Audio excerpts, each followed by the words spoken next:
LATD Nation, what is good? We are once again, as always, back in here in the studio. As always, I am RG from the 843, and this is... You know, it's your boy Jay Fix It. I don't know why we even do the intro at this point. I mean, y'all have been around at this point. Y'all already know who we are, so... But yeah, man, we're going to get right into it. Today, we're looking at the details of, and I still can't believe I'm even saying this because it still don't feel real almost 3 weeks later. We're looking at the details of I Am Music by Playboi Carti, an album that before dropping had reached mythical proportions in terms of like the idea of it ever coming out. This album is almost as fabled as Half-Life 3 at one point. And any of you, you nerds, you gamers out here, you already know. Half-Life 3, Portal 3. I mean, to be real, Valve just can't count the 3 because it just seems like they always stop at 2. They've never been able to finish a trilogy, no anything. Facts. But I digress. So, yeah, we're going to be talking about I Am Music today. You know, going over a quick, our thoughts on the album, just a quick synopsis, our general thoughts, how we feel about the project.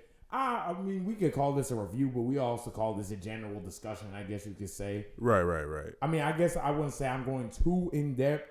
I say that, but at the same time, I've been waiting for this album for years. I've already listened to this album at least 3 or 4 times all the way through, which is crazy because, as you know, it's 30 songs. Actually, now it's like 35 because he added some more. But we'll get into that. So, overall, me personally, I like the album. I do like a lot. It was kind of like, at first, it was kind of jarring, I guess you could say, because there's so much to unpack. There's so many songs. There's just so much going on with it. Like I said, it's 30 songs, which is unheard of in this modern era for a rapper, or really an artist in general, a 30-song album. So I look at the track list, flashback. I looked at the track list the morning it was getting ready to come out because, as y'all know, Carti, he always manages to be late somehow. So even when he announced the album and announced that it would be dropping, it didn't come out at midnight. It came out at 11 a.m. Something like, no, not 11 a.m. It was probably around 8 or so. It was about 8 when it dropped. It was supposed to come out midnight, like every major new release for the most part. And then, midnight come around. Album ain't out. Oh, it'll be out in 2 more hours. 2 more hours go by. Oh, it's not out yet. Oh, it'll be out in another 2 or so. In other words, it's like that friend that says they on their way, but they still at their house. Yeah, it's that friend that says they're on the road right now. They're in traffic, but really they're just grabbing their keys and they're just walking out the door. Facts. And then there actually is traffic for real. That type of nigga. Yeah, so you know how Carti go. But 8 a.m. I remember because obviously I was at work. The album finally dropped, and man, when I tell you, I seen I Am Music on Spotify, I couldn't believe it. First of all, the album didn't drop on every streaming service as, it didn't drop simultaneously. Right. Certain streaming services were missing the album for a little bit longer than others. Apple Music didn't get, I don't think they got the album until probably like 10, 11, around that time. And that's my preferred platform. So, I had to bear with it. It came out on YouTube Music first. Of all things, what kind of NBA YoungBoy shit? But I digress. So, yeah, it came out on YouTube, and then it came out on Spotify. You about to get us jumped by these fans, bro. I'm just saying. The kind of fan that, they don't really listen to the music on streaming service. They stream the music on YouTube. They watch all the type of person that goes on YouTube, looks up the music video and plays it in the car. That type of person. That type of nigga. That type of YN. You know I do that, right? Not you. I ain't talking about you. I'm talking about somebody else. But yeah. I'm talking about somebody. I ain't talking about you. But anyway, so yeah, album came out. I was listening to it all day that Friday. Pretty much been listening to it ever since. And at first, it was kind of jarring for me because, I expect him to do a different style, a different approach every single project. I expect him to have a different, way of doing things from previous. He's shown himself over the last 3 projects before this to be an artist that always tends to go and do different things sonically. I guess you could say image-wise. He's always looking to kind of innovate. So, I mean, we had already kind of seen the direction he was going in with the songs that came out last year. The Evil Jordans, which Evil Jordan made it. Ketamine, that also made it. 2024, we kind of knew what he was doing with the deep voice. We kind of knew he was taking it to more of a trap-inspired Atlanta sort of style. Right. Which is definitely present on this album. There's definitely some hints of Dial It in there, that old school Carti. This album, I will say sonically, to start off with, is probably his most ambitious. And I'm going to go ahead and let you weigh in on that because I've obviously yapped a little bit longer than I intended to, but go ahead. I mean, you good, bro. I ain't really tripping. Because mainly, I really did like this album a lot more than I thought I would because y'all already know my thoughts on a whole lot of Red and so on and so forth. But the only thing I didn't do with this album is listen to it fully because the biggest things that really were like jarring to me that really opened my eyes and everything is that all the features were really, really good. Like from Kendrick to Abel. Was SZA on here? No, she wasn't. She wasn't? Okay, cool. But Kendrick, Abel most definitely. Lil Wayne was cool too. Wayne wasn't on it. Wayne wasn't on it. The song is named, I'm sorry. Like Weezy. Like Weezy. I'm tripping. Which is a highlight of mine. But there were a couple of songs with him, with just Carti on it, like Mojo Jojo, Like Weezy, and probably like the second track. But the only reason Crush, thank you. But the only but the only reason why I didn't really listen to it fully is mainly just because, like I said, it's just not for me. Because if this is how it's gonna be the whole album, and I gotta listen to this for 30 songs honestly, then I kind of know what I'm kind of getting into. I don't really need to hear anything else. Yeah, no, I understand. I feel like at this point, when it comes to Carti, you either like his style or you don't. Right. Yeah. And that this album kind of is a furthering of that. But what I'm really surprised about with this album, not only is it doing really well critically, commercially it's going stupid. Well, I expected commercially. And the thing is, like, commercially, yeah, I expected that just because of like the hype and the anticipation. What I'm really surprised is that this album is going the distance. Like, I kind of figured this album would obviously be number one. I figured that it would do the numbers. It sold 300K first week. So I expected that realistically. What I'm surprised about is how well it's still doing in its second and going into its third week. It went number one for a second week in a row. I think it's about to go number one again for a third week with 95K units or something like that. Right. So he's going crazy. Like, I think he's got like 60 million monthly listeners on Spotify right now and growing. A lot of the songs are doing well. Evil Jordan is doing really good. I did like Evil Jordan. Like Weezy is going crazy. It just seems like people all around have pretty positive things to say about this album, which again, I'm surprised by. Because typically whenever a Carti project hits, it's usually really divisive. Usually there's a lot of discourse on the internet. Some people are like, oh, it's trash. It's the worst thing I've ever heard, which I've heard people say that about this album. Now with that, I'm sorry, I don't mean to cut you off. No, you're good. But with that being said, do I think the album is trash? Now, I honestly don't think it's bad. I get why people like it. There's quality in this album. Don't get me wrong, but it's as I said, it's just not for me, you know? Because I just can't keep hearing the same repetitive style over and over again, because it's just gonna be the same thing. You know what I'm saying? Just with different words. I get it. You know? I definitely understand that. Like I said, he has a very unique, specific style that he's curated over the years that fans have come to expect. But like I said, what I'm surprised by, he seems to have satisfied hardcore fans, right? Like people who've been Carti fans for years, like me.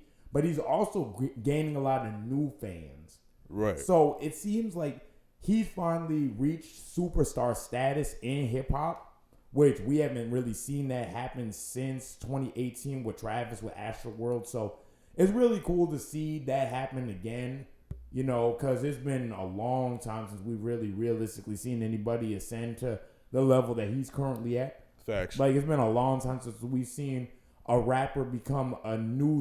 It's been a while since we've seen a new musical superstar come from rap. Baby was supposed to be the next one. He didn't quite reach that mark. He didn't quite reach that potential. So it's really cool to see that he actually did manage to deliver on the hype. It seems like most people feel like the wait was not necessarily worth it, but people are satisfied with what they got. Right. And I think that's a good thing. There's a lot of stuff on this album that I do like. Starting with my highlights, I want to say, of course, Evil Jordan. That's the biggest one that's going, crazy off this album. It was already going crazy for the last year on TikTok. A lot of people have taken the instrumental and used it for TikTok videos, editing YouTube videos. They'll put that in the background. So right. Evil Jordan, that was the obvious one. We knew that was going to be a hit when he put that on streaming. Weirdly enough, the video that it premiered with all the way back in early 2024, he officially released it to his YouTube channel. So it's just kind of weird seeing that video make its way to streaming when we've seen it already for years. Or well, not years, for month after month, over a year. So yeah, that's a big highlight for me, even though I've been knew that song. That song ain't nothing new to me. But I will say, probably my favorite song on the album so far is Mojo Jojo. I'm not gonna lie, Mojo Jojo's had me in a chokehold. Like the more and more I listen to it, the more and more it clicks for me. I don't know, from Kendrick's ad-libs, from Carti's flow, his vocal delivery, even some of the lines he says on it, I've been fucking with that song. I really, really enjoy Mojo Jojo. That's one of those ones where it's like, I hear, I'm like, okay, yes sir, let's go. That's one of the ones I could see going crazy at a concert. Oh yeah, no, I can see it too. I enjoyed that. That's one of my favorite songs on the album too, honestly. Yeah. All the parts that I listen to. Yeah, exactly. Good Credit. That's becoming one of my favorites. I love Carti's energy on that. Love his flow. Delivery, pretty much same thing I can say about Mojo Jojo. Kendrick comes through with an actual verse this time instead of ad-libs. Kendrick did his thing. The more and more I listen to Kendrick's verse, the more and more I like it. It's not anything too serious. It's not anything too lyrical. You can tell Kendrick's having fun on it.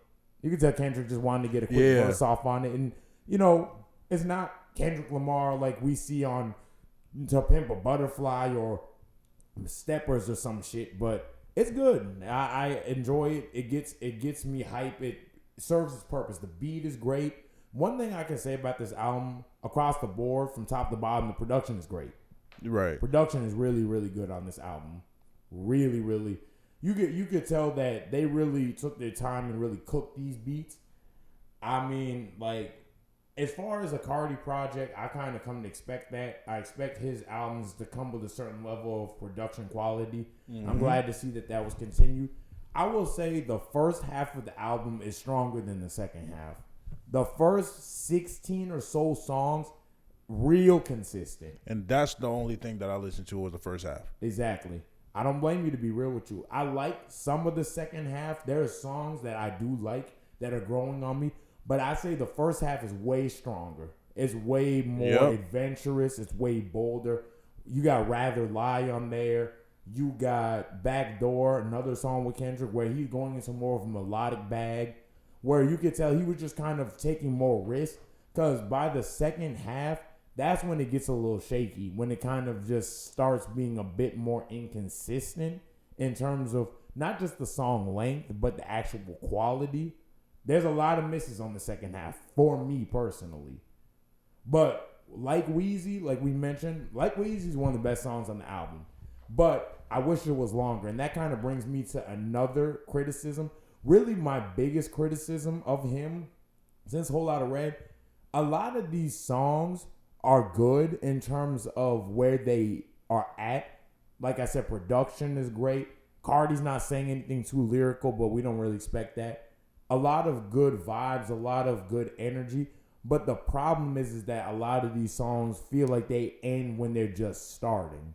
A lot of these songs feel like they don't build up and lead to anything. I 100% agree. Because the songs that do feel like that have that, like you could tell that there's a through line with it, that they really worked on it, that they really, structured their verses, they really structured the chorus.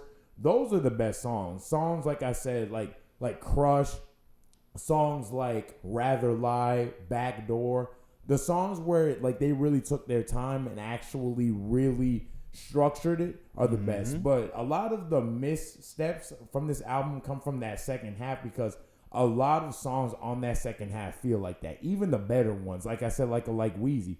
Like Wheezy is only like maybe 2 minutes long. It could have benefited from another verse, and it could have benefited from another repeat of the chorus, because it's a great song. Production, it has a good summer vibe. It has a lot of great stuff as far as him switching his voice, his tone, and everything. It just feels like there's still so much more that could have been done. He actually added the songs from the original rollout on the deluxe, the Sorry for the Wait version, that being 2024, Back Rooms, Different Day. Different Day is still my favorite out of this new era of Carti. And the song FOMDJ, which fuck on my DJ, that's one that people have been wanting for a long time. That's a good one too. It just feels like those are the songs where he really took his time with, and they feel more calculated. They feel more structured. And I wish that his album as a whole reflected that. Because like I said, there's just so much here that feels unfinished. And that's why the features stood out to me so much, because when he had features on there, they felt more structured. They felt more coherent and consistent with the whole kind of tone of the album that I was trying to have. But like I said, everything else just kind of started running together. You know what I'm saying? Everything started kind of blending in together with the next, like to the point where I couldn't even tell which song was which. Exactly. At least without looking at the title. That's a big criticism, and that's a big issue I had when I first listened to it. It sounds more cohesive the more and more you listen to it, of course. Right. But like I said, it could have benefited from a lot more structure. It could have benefited from a lot more curation. A lot of these songs, they're good for what they are at face value, but a lot of these songs could have been left on the cutting room floor. Right. This didn't have to be 30 albums. 30 songs. Yeah, exactly. So I feel like the first half, take the first half and maybe add 3 or 4 more of the songs that came from the second, and you got a really, really good Carti project. Really good album, really. I agree. And not to say that it's a bad album, because it's not, but I feel like if anything, he could have took half and split it to one album, and then another half could have been a different album. Right, I agree. In this case, less would have been more. Not to sidetrack too far, but another person who kind of suffers from this same repetitive sounding, like each one song sounds like the other, is unfortunately, as much as I love this artist, is Big X the Plug. Yeah. I think because when I listened to his album Take Care, it like the biggest standout on that album was The Largest, but after that everything started kind of sounding the same with the same flow, it's the same thing that Carti suffers from. You know what I'm saying? Yeah, no. I feel like, understand. did I repeat that a lot? Like, No, you're good. I can agree with that. And a lot of these songs, like I said, they have the most variety, because he does switch up his voice. That's the thing that Carti's become kind of known for, is like having different voices with each and every song. You don't really know which voice is going to be on what song. But I agree to your point that because so much of this album also is deep voice, to the point to where it's like you almost can't even tell the difference between song to song, because so much of it is his deep voice. So much of it, which, to be fair, each album, each project, he goes with a certain voice that's going to be the main voice he uses in every project. Like, Whole Lotta Red had more of that raspy, sort of more aggressive Carti. This album is This one has more of, and a little bit of baby voice, because that was also a big voice for that time, for that era. This one is more of the deep voice that he introduced with Fiend, legendary feature at this point, and kind of continued throughout this whole run. And the whisper voice that he introduced on Different Day, those are the main primary voices you hear from him. You don't hear his regular voice. You don't really hear his baby voice like that anymore. He's pretty much moved on to a whole different sound, a whole different style, which is good because I like seeing the innovation. But again, I think that he would have benefited from more curation. apparently he's dropping another project soon. I don't know how much I believe that. His rumor, Baby Boy, because the rumor for the longest is that he was going to drop this album and then he had another album on the way called Baby Boy. And he himself has teased this project, but I ain't holding my breath because, I mean, I already got 30 songs from you, 35. And knowing you, this album ain't coming out anytime soon because he teased a deluxe and another album before when Whole Lot Red first came out. Right. Never got him. This album didn't even come out at midnight when he said that was going to happen. So I ain't holding my breath when it comes to Carti. Like, I got what I needed at this point.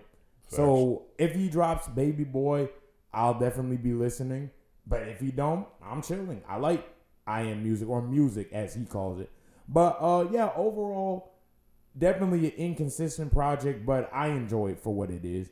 I don't think that it's necessarily worth the 5-year wait that we got with it, but still a lot of good music here. A lot of music I've been listening to on repeat. Another song that stands out to me recently that I've been getting into, Wake Up Filthy with Trav. Trav's guest feature. That was a good one. Yeah. Trav's feature on that is easily the best that he has out of the 4. He's on 4 songs on this album, 4 or 5. And this is easily his best feature. Him and Carti's chemistry and their back and forth. Carti switching up his voice, switching up his flow enough to where it sounds different and it's entertaining. Wake Up Filthy's production is really good, like I mentioned. Overall, and again, that's another example of a song that feels like they really worked on it and they really structured it. Like I said, all the best songs are the songs that are like that. Easily. With the exception of like Wheezy. But overall, like I said, I enjoy the project. As a fan, I'm happy with what I got. Overall, I would give it a 7. I wouldn't say it's his best album, but for 30 songs, could have been a lot worse. So I'll give him credit where that's due. All right, then. And your final thoughts? Anything else you got to add? Yeah, because I didn't listen to the whole album, I won't really give like an official score. I feel that. That's all. Okay, yeah. So, hey, that's pretty much all I got to say. This has been Rodney. This has been Jay. And we are LATD. Remember, look at the details. Peace.